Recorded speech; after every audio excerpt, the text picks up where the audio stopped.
warahmatullahi wabarakatuh. Perkenalkan, nama saya Intan Putri Ahmad dengan NIM 2021 01 01 03 032. Baik, pada kesempatan kali ini saya akan meresum untuk tugas UTS akuntansi dengan materi pertama, yaitu dasar-dasar akuntansi dan pengantar akuntansi.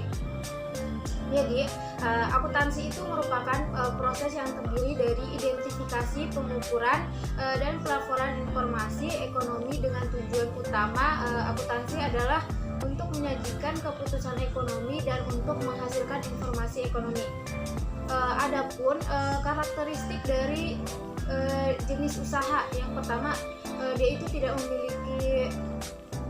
memiliki wujud fisik, tidak memiliki harga yang pasti, yang ketiga tidak standar mutunya sulit diukur, yang berikutnya tidak dapat dijual kembali, dan kemudian yang terakhir itu konsumsi tidak bertahan lama dan bersifat spontan. Adapun di sini kelebihan dari usaha jasa, yang pertama, tidak membutuhkan tempat yang luas untuk menyimpan produk. Yang kedua, usaha jasa tidak membutuhkan proses tidak membutuhkan etalase untuk memajang barang atau jasa. Yang ketiga, lebih menghemat modal. Yang keempat, tidak membutuhkan banyak karyawan. Yang kelima, usaha jasa tidak mengikuti skema harga pasar. Kemudian adapun contoh usaha dagang, yang pertama usaha online, yang kedua usaha kuliner, yang ketiga transportasi, yang keempat perhiasan, yang kelima usaha salon, dan lain-lain. Untuk materi kedua, yaitu tentang analisis akuntansi. Menurut Indra Bastian, transaksi adalah pertemuan antara dua pihak, penjual dan pembeli, yang saling menguntungkan dengan disertai bukti dokumen pendukung yang dimasukkan ke dalam jurnal setelah melakukan pencatatan. Ada di sini tuh terdapat 5 jenis transaksi. Yang pertama, transaksi dengan pemilik, yang kedua transaksi dengan pelanggan, yang ketiga transaksi dengan pemasok, yang keempat transaksi dengan kreditor, dan yang kelima transaksi dengan penyedia nilai tambah.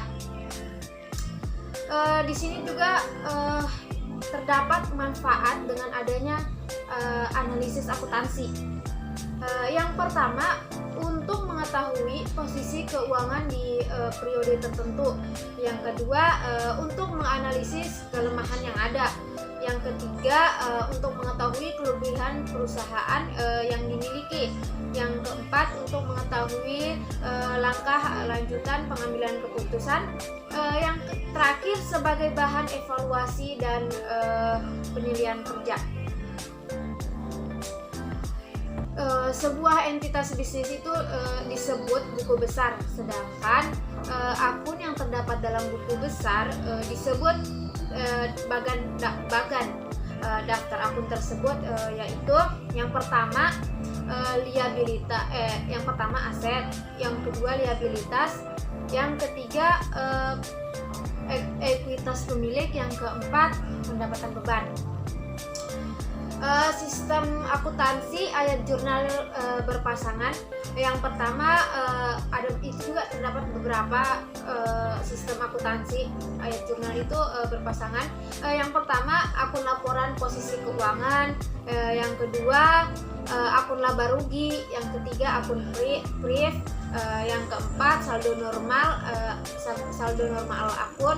Yang kelima, penjurnalan. Di sini juga terdapat dari fungsi dengan adanya neraca saldo. Yang pertama, persiapan, yang kedua pencatatan, yang keempat untuk mengkoreksi, yang kelima fungsi monitoring. Materi yang ketiga tentang proses penyesuaian. Jurnal penyesuaian itu adalah proses penyesuaian tentang catatan atau fakta yang sebenarnya pada akhir periode akuntansi. Jurnal penyesuaian juga dapat disusun berdasarkan perolehan data dari neraca saldo, data hasil informasi penyesuaian akhir periode. Dengan adanya proses penyesuaian itu terdapat juga tujuan jurnal penyesuaian. Yang pertama, untuk memastikan adanya mindset akun. Yang kedua, agar di akhir periode akun-akun real bisa menunjukkan jumlah yang pasti.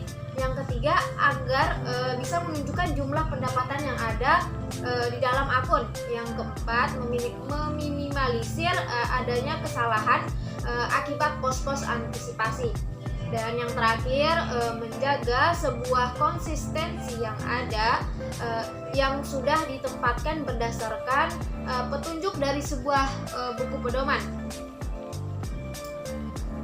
Kemudian di materi yang keempat kita membahas tentang proses proses pada tahap penyesuaian akuntansi. Yang pertama itu neraca lajur.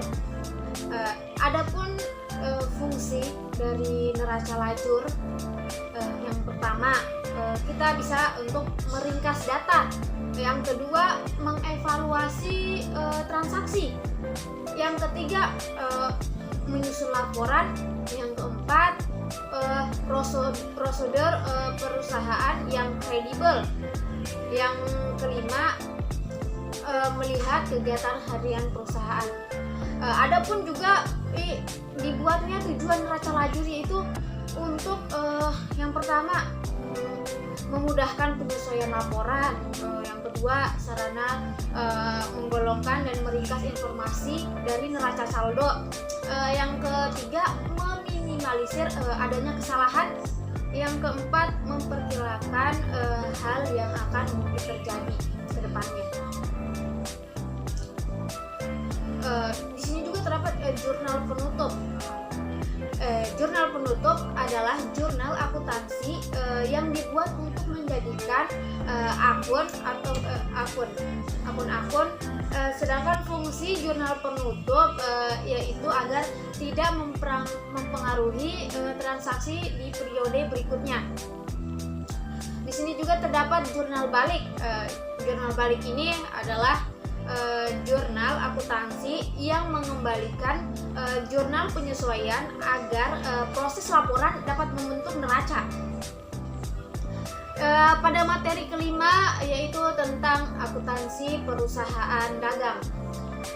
Perusahaan dagang itu memiliki kegiatan utama membeli, kemudian dia menjual kembali barang dengan aktivitas perusahaan dagang untuk menghasilkan pendapatan yang melibatkan kegiatan menjual barang dengan para pelanggan atau para konsumen.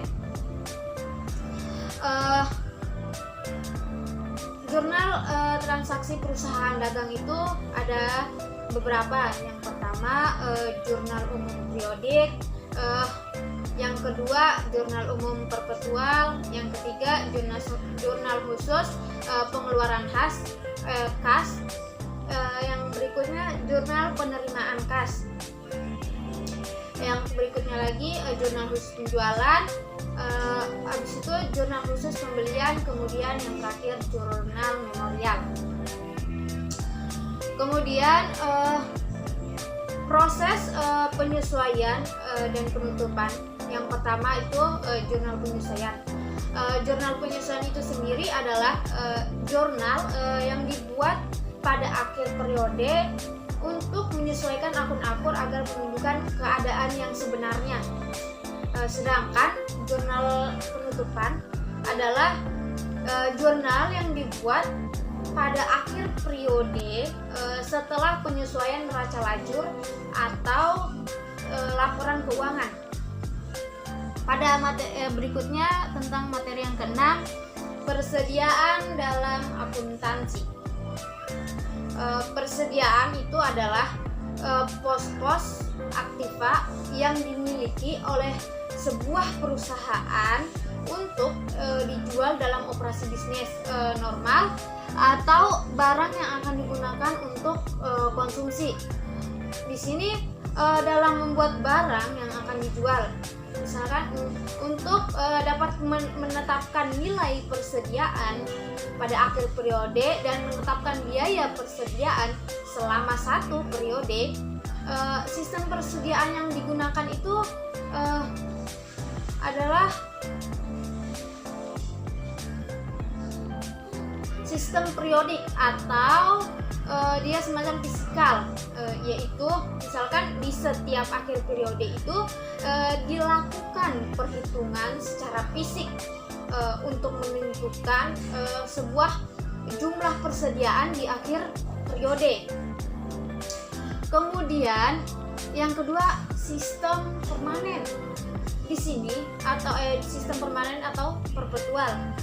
Di sini itu melakukan pembukuan dengan membukukan setiap transaksi baik pembelian maupun penjualan. Misalkan kita melakukan pembelian, maka ditulis di sebuah buku. Begitu contohnya. Kalau di sini juga terdapat metode dalam penentuan nilai persediaan. Yang pertama ada metode FIFO. Metode FIFO ini bisa first in first out atau first in first out. Sedangkan metode LIFO ini last in first out. Yang ketiga itu adanya metode rata-rata. Adapun metode dalam atau dengan sistem fisik, dia itu terdapat 4 macam. Terdapat 4 macam.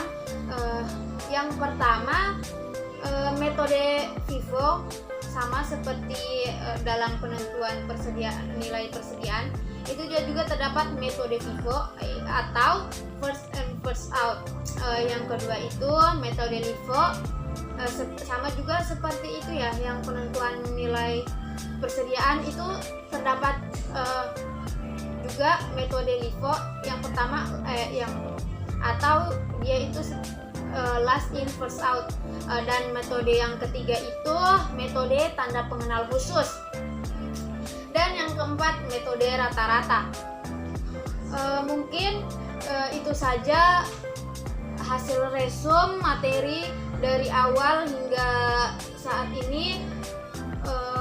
Sekian dari saya, kurang dan lebihnya mohon dimaafkan. Wallahu muwaffiq ila aqwamit thoriq. Assalamualaikum warahmatullahi wabarakatuh. Terima kasih.